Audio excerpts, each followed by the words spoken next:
इस कार्यक्रम के पुण्यार्जक हैं श्री राजकुमार जैन जी की पुण्य स्मृति में श्रीमती अंगूरी जैन, पुत्र पुत्रवधू सीए पीयूष जैन, सीए दीपाली जैन, पौत्री गौरान्वी जैन बड़ोदरा, पुत्र पुत्रवधू सीए प्रियंक जैन, श्रीमती दीप्ति जैन, पौत्री पौत्र ईवा जैन, निवान जैन मास्को, पुत्री दामाद सीएस प्रियंका जैन, श्री पंकज जैन, दोहित्री दोहित्र निष्ठा जैन, मानविक जैन भोपाल, सासुमा श्रीमती प्रेमलता जैन बालाघाट।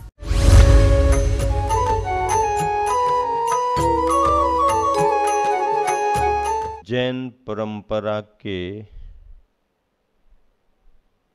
दशलक्षण महापर्व में आज आप सभी का तीसरा दिन है। आप कितने उत्साह से, उमंग के साथ जिन मंदिर में जाकर के पूजन पाठ कर रहे हो, मंदिरों में बजने वाली घंटियां आप सबके मन को एकाग्र कर रही हैं। मुख से पढ़े जाने वाले पाठों से वचन की शुद्धि स्पष्ट हो रही है और शुद्ध धवल वस्त्रों के साथ जब धोती दुपट्टे में आप श्री जी का अभिषेक कर रहे हो, तब फिर आपकी काय शुद्धि आपको स्वयं प्रमाण पत्र दे रही है। श्राविकाएं पूजन पाठ में लीन हैं। छोटे बच्चे, उनसे बड़े बच्चे, बालक बालिकाएं, युवा और वृद्ध श्रावक श्राविकाएं भी इन दिनों भाव विभोर दिखाई दे रहे हैं। ऐसे इस महापर्व में आप सबने पहले दिन आत्मा के क्षमा गुण, क्षमा धर्म की पूजा की। दूसरे दिन आपने आत्मा के मार्दव गुण, विनम्र, मृदुता के भाव की पूजा की। आज तीसरा दिन है। इस तीसरे दिन में आपको सरलता का बोध होना चाहिए। संसारी प्राणी को प्रायः कर कुटिलता का ज्ञान होता है और उसका भरोसा भी कुटिलता पर होता है। कुटिल कार्यों में उसकी रुचि होती है और वह जब अपनी कुटिलाई से किसी को धोखा दे देता है तो बड़ा प्रसन्न दिखाई देता है और ये सोचता है कि देखो मेरे पास कितना दिमाग है, मैंने कैसे अपने जाल में इसे फंसा लिया। फिर दूसरों को बताता है कि मैं प्लान से काम करता हूं, तभी तो सक्सेस होता हूं। अरे भाई, कुटिलता के किए गए कार्यों से प्राप्त सफलता कोई सफलता नहीं है। तुम्हारी सफलता से अगर व्यक्ति का घर बर्बाद हो रहा है, व्यक्ति का परिवार बर्बाद हो रहा है, या वह व्यक्ति स्वयं अपनी जिंदगी को बर्बाद कर रहा है, तो ये कोई तुम्हारी सफलता नहीं मानी जाएगी। ध्यान रखना बंधुओं, तुम भले ही दूसरों को कितना क्यों न छलो, पर अंत में छाले तो तुम्हारी आत्मा में ही पड़ेंगे। भले ही दूसरों को छलो, लेकिन छाले तो तुम्हारे अंदर ही आएंगे। उस पाप का फल आपको ही भोगना पड़ेगा। इसीलिए ऋषियों ने, मुनियों ने, संतों ने कुटिलाई को बुरा कहा है, सरलता को धर्म कहा है। हम सभी के पास में 3 शक्तियां हैं। एक शरीर की शक्ति, एक वचनों की शक्ति और एक मन की शक्ति। इन तीनों शक्तियों को जैन परंपरा में, जैन ग्रंथों में योग कहा है। मनोयोग, वचन योग, काय योग, ये योग हैं।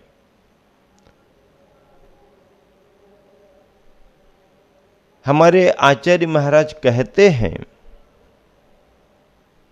अपना जीवन इन तीनों योगों में सरल होना चाहिए।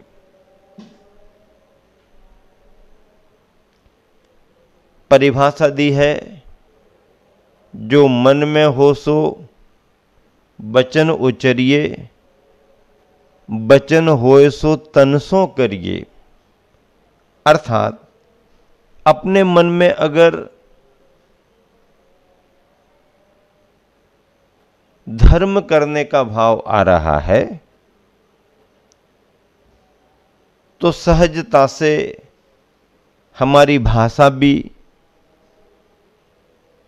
उसी प्रकार की बननी चाहिए कि मैं इस तरह का पाठ करना चाहता हूँ, इस तरह की पूजा करना चाहता हूँ।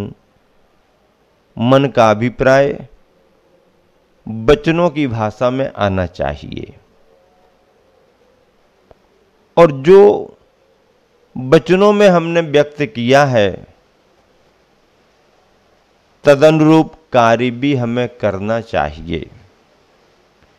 ये परिभाषा है और ये सिद्धांत सभी समुदाय में सभी मानते हैं। मन, वचन और काय में एक रूपता होना चाहिए। जो मन में है सो वचनों में आना चाहिए, वचन में है सो उसे अपनी क्रियाओं से करना चाहिए। लेकिन ये शुभ कार्यों के लिए कहा है, अच्छे कार्यों के लिए कहा है। बुरे कार्यों को तो इसे पलट करके बताया जाता है, अशुभ के लिए पलट करके बताया जाता है। कहा जाता है कि मन में अगर हिंसा का भाव आ गया तो उसे वचनों में प्रकट मत करो, उसे अंदर ही अंदर मन के भाव को दूर करो। और अगर असावधानी में वचनों से निकल भी गया कुछ तो सावधान हो जाओ, जो निकल गया है उसका प्रयोग शरीर से मत करो। अशुभ जहां आया वहीं समाप्त करो। शुभ का भाव आ रहा है तो मन से वचन और वचन से शरीर तक शुभ की यात्रा कराओ। अच्छे कार्यों में, शुभ कार्यों में, तीनों योगों में एक रूपता लाओ। इसका नाम आर्जव धर्म है, सरलता का धर्म है। एक छोटा सा बच्चा घर के दरवाजे पर बैठा है।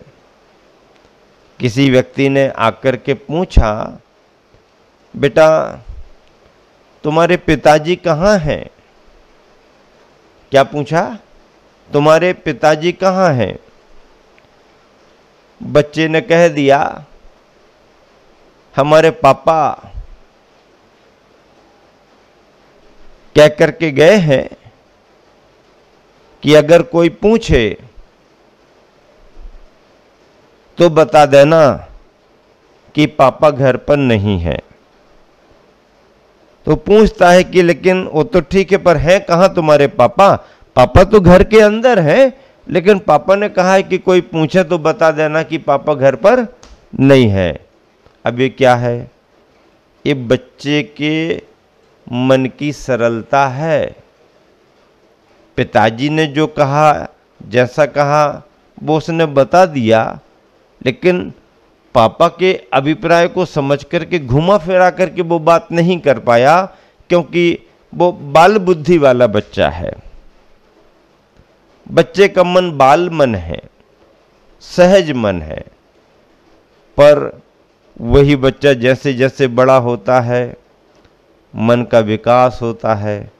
मन के विकास के साथ छल कपट करने वाली माया का विकास होता है, और माया गहराती जाती है। और फिर ऐसी ये माया जो दूसरों को उलझाने फंसाने के लिए काम करती है, एक दिन ये माया का जाल इस व्यक्ति को ही मकड़ी के समान अपने जाल में उलझा करके उसका अंत कर देता है। इसलिए आप सबसे मैं ये कहता हूं कि करिए सरल तिहु जोग अपने, देख निर्मल आरसी। स्वच्छ निर्मल दर्पण को देख करके अपने तीनों योगों को सरल करो। क्यों? क्योंकि दर्पण के सामने अगर आप खड़े हो तो मुख करे जैसा, आप दर्पण के सामने अपने मुख को जैसा करोगे, ऐसा वैसा ऊपर नीचे जिस तरह की मुद्रा बनाओगे मुख की, वैसी आपको स्पष्ट दिखेगी। मुख करे जैसा लखे तैसा, मुख करे जैसा लखे तैसा, कपट प्रीति अंगारसी। प्रीति तो की है, प्रेम तो किया है, लेकिन कपट के साथ किया है। कपट के साथ अगर प्रेम किया है तो वो कैसा होगा? प्रेम अंगार के समान है। आपने अंगारे पर ऊपर से रुई लगा दी है। अब रुई लगा दी है और आप निश्चिंत हो गए कि अब अंगारे का किसी को पता नहीं चलेगा। लेकिन ध्यान रखना, जो रुई लगाई है ना, वो देखते ही देखते जाने वाली है। इसलिए कहा करिए तरल सरल तिहु जोग अपने। क्यों? क्योंकि कपट प्रीति जो है वो अंगार जैसी मानी गई है। छल कपट, मायाचार, धोखाधड़ी के काम व्यापारी छल कपट करता है, मिलावट करता है, नंबर 2 के काम करता है। एक आदमी दूसरे आदमी को धोखा देता है, जेब कतरा जेब काटने की तलाश में रहता है, डंडी मारने की तलाश में रहता है, पर्स निकालने वाला पर्स की तलाश में रहता है। धोखा देने की दुनिया है। इसलिए कबीर और तुलसीदास जैसे कवियों ने कह दिया कि अगर कहीं आप धोखे में आकर के ठगे जाओ तो भी फिर भी कोई बात नहीं है, क्योंकि आप ठगे गए। लेकिन दूसरे को ठगना नहीं। आप धोखा खा गए, लेकिन दूसरे को धोखा नहीं देना। ये हमारा तुम्हारा धर्म है। और इसी को सरलता के धर्म के रूप में आर्जव धर्म कहा है। ऋजोर भावम आर्जवम। गुरुवर आचार्य ने इसे कहा कि टेढ़ापन तेरापन नहीं है, तेरापन तेरा स्वभाव नहीं है। टेढ़ापन टेढ़े मेढ़े होना, टेढ़ापन तेरापन तेरा स्वभाव नहीं है। सांप को देखा आपने? जब वह तेजी से भागता है तो यूं यूं यूं यूं यूं यूं यूं लहरदार होकर के, टेढ़ा मेढ़ा होकर के भागता है। किंतु जब वह अपने सुरक्षित स्थान बिल में प्रवेश करता है तो बिल में प्रवेश करते समय सांप लहरदार टेढ़ा मेढ़ा नहीं होता, वहाँ तो सरपट सपाट सीधा होकर के अंदर जाता है। नीतिकार कहते हैं कि ये संसारी प्राणी संसार में भले ही लहरदार होकर के, टेढ़ा मेढ़ा होकर के घूमता फिरता रहे, लेकिन जब भी इसे अपने आत्म के घर में आना होगा तो सीधा सरल होकर के ही आना पड़ेगा। कृष्ण कन्हैया जी के जीवन की एक बात मुझे याद आ रही है। कन्हैया जी ने सभी के बीच रहते हुए बंसी को बड़ा प्रेम देना शुरू कर दिया। बंसी तो आप जानते हो ना, बांस की लकड़ी की बनती है।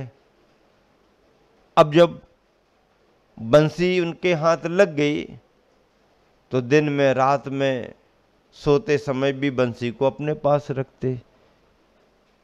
कन्हैया जी को बंसी बहुत प्रिय हो गई।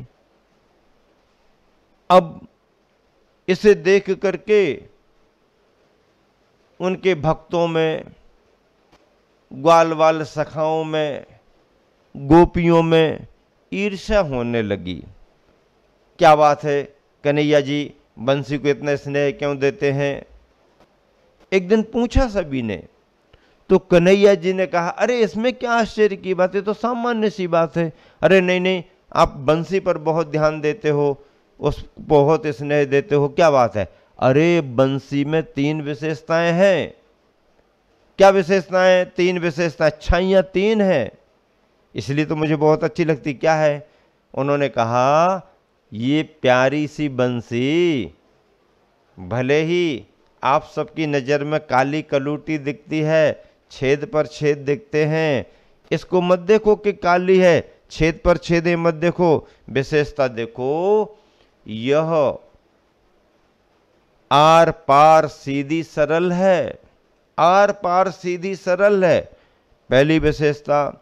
दूसरी बात, यह बंसी बिना बुलाए कभी बोलती नहीं है, बिना बुलाए कभी बोलती नहीं है। जब मैं इससे बुलाता हूं, इसमें बोलता हूं, तब ये मधुर स्वरों में बोलती है। और जब भी, तीसरी बात है, जब भी ये बोलती है मीठा ही बोलती है। मतलब पहली विशेषता सीधी सरल है, दूसरी विशेषता बिना बुलाए बोलती नहीं है, और तीसरी विशेषता जब भी बोलती है मधुर मीठा ही बोलती है। इसलिए ये बंसी मुझे बहुत प्रिय है। बंधुओं, संसार में अगर आप सभी को सबका प्रिय बनना है तो आपको सीधा सरल होना पड़ेगा, बहुत कम और अच्छे से बोलना पड़ेगा। जब ये सभी गुण आप में समाहित हो जाएंगे तो आपके जीवन में आर्जव धर्म आएगा और आप सभी के प्रिय बन जाओगे।